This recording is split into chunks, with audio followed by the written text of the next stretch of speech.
Today we're going to be doing a review on blow machine operation on the Baby Loft Joy. This is a very nice lightweight machine, great for beginner, great for a class machine. It'll do just about anything you want. So we're going to start with, when you get it out of the box, you're going to need to wind your bobbin. So you're going to put your thread on your thread spool, come over here to the guide. You're going to come into the guide, around and up, around the tension guide for your bobbin, over to here, put your bobbin on and push this over there, step on your foot pedal and wind your bobbin. This is also a safety feature if you have kids, because I will step on the foot and you notice the bobbin is winding, however the machine's not sewing. So if you have small children in the house and you leave your machine on, as long as you push this over, it's not going to sew if they happen to step on their foot pedal. Okay, so our bobbin is wound. We need to put it in the bobbin case. We come over here, open the bobbin case. It's a drop-in bobbin. Just put it in the case. It comes around this way. Here is a little guide it goes through, and up around here. And then we just put the lid back on. And the thread arm machine is very simple. We just go up to the first guide. This is number 1.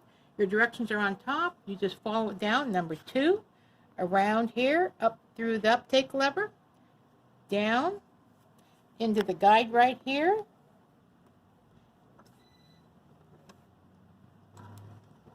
and then it's got an automatic threader. You just push this down, put your thread through here, push this, kind of lightly hang on to your thread, let go, and it'll bring a loop through there, and you just pull it and your thread ready to go. So our controls on our machine is, this is our width, which controls the width of our zigzags, our specialty stitches. This is your stitch length of your stitch, which if you're sewing, you're going to want on 2.5. And then this is our stitch control, which correspond with these numbers down here. So a straight stitch is A, which is right here. If you want it to the far left, then you will put it on B, and our needle will move automatically. This will also move our needle depending on what stitch you're on. It has a great buttonhole stitch. It's a 4-stitch buttonhole. We will do that before we get done today. And then this is our reverse lever. And then this is our tension guide for our foot. So we're going to do a straight stitch. So to do a straight stitch, it's A. We have it on A. We want a 2.5 length. That's our normal sewing stitch. We put it under, put our foot down, and we sew.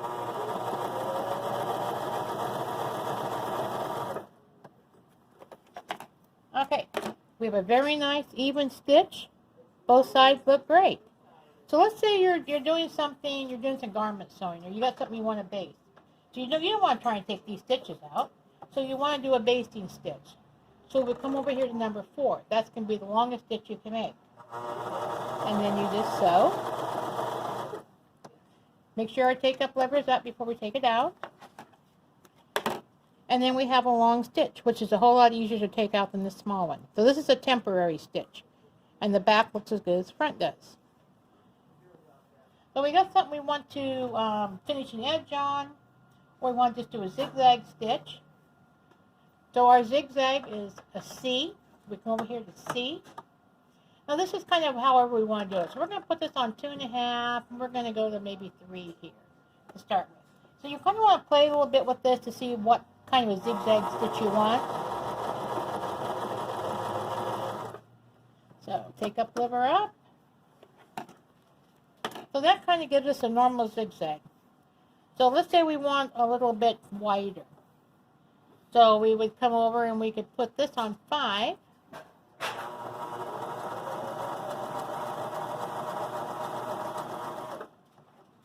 Take up lever up, it is. And see, it increases our zigzag. So I recommend when you do a zigzag, just kind of play with it a little bit and see exactly what width and length you want your stitch to be to accomplish what you're trying to do. So let's make a buttonhole. So to remove your foot, there's a little lever back here in the back. You just push on it, your foot drops off. We put our buttonhole foot on. The little metal bar is what we're going to put underneath our presser foot. We're going to push this down. It's going to catch, and we're ready to go. Make sure this is always forward when you start, not back here. You want to be here. We're going to go to buttonhole here. Leave that there, and then we're going to come over here to number 1. This is a 4-step. Number 1 is going to sew down. Put it 2, it's going to cross the tic-tac the end. 3 will sew up, and then 4 will tack the other end. So when you're at home, you're going to have a line drawn how long you want your buttonhole to be. So you would take and put this at the front of your buttonhole. Then you're going to go ahead and sew. And then you would come down to where your line was, and you would stop there. Go to number 2. Then we make sure our needle's up and we change, because let's change our position. Number 3. And it's going to sew back up. Then we go back to number 4. Sew across the end. Take that blue lever up. And then we're going to cut this. Then our buttonhole is finished. Nice on both sides. Remember, when you cut your buttonholes, you start from the end and go to the center, and then the other end and go to the center. If you start cutting here all the way, you could cut through your stitches. So that's kind of a little safety thing. So let's see, let's do a blind hem. So we're going to take our button foot off, put this kind of pool foot right here, and this one here, this comes with the machine. Okay.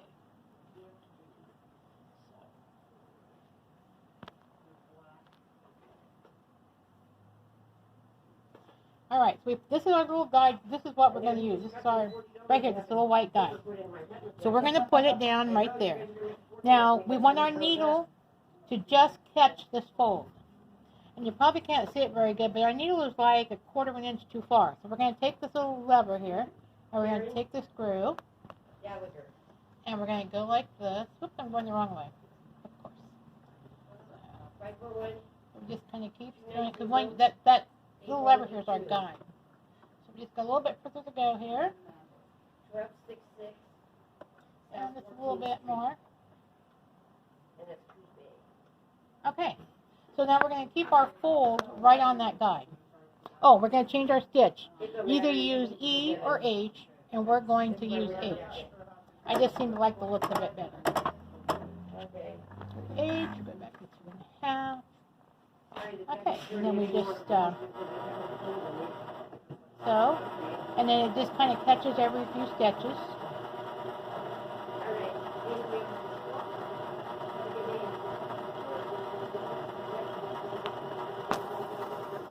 Okay, take a lever up, and I sewed it on the wrong side, but that's okay. So when you would have your hem open, then all you would be seeing would be this card. That's why I call it a blind hem. And if you use matching thread, you wouldn't even see it. So that's kind of a cool feature. Then we don't have a zipper, but this is a zipper foot. And you do it the same way. You push the button, take it off, put it down here. It's got 2 sides on, so it depends what side of the zipper you're working on. You would put it on that one side of the zipper. Hold it here.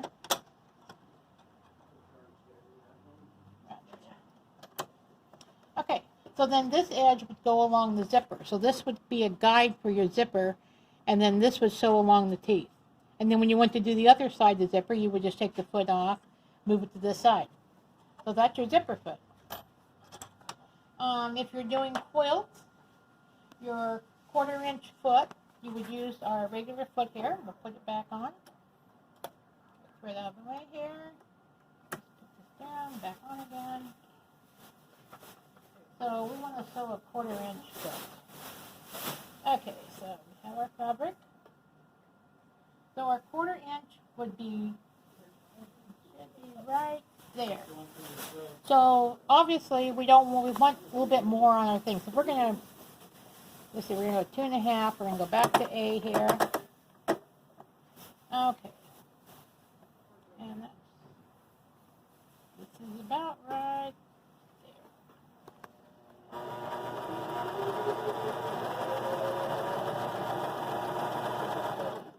And say now this machine does not have a needle down. So if you're piecing and you stop. Make sure you put your needle down. Always turn your hand wheel forward. Just pick up your lever, move your fabric, and just continue to sew.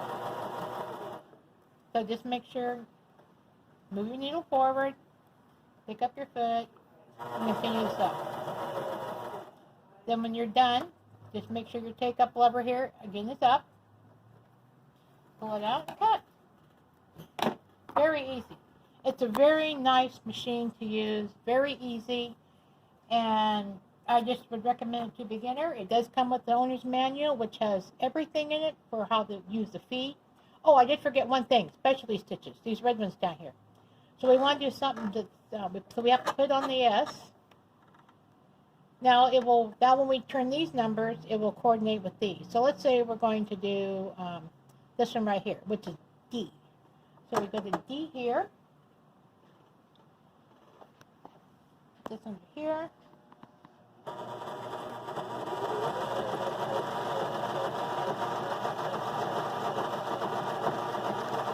But these are just kind of little embellishments you can use. Okay, so let's say we want to make it a little bit bigger. So we can go a little bit, this is actually going to make it a little bit smaller. Let's go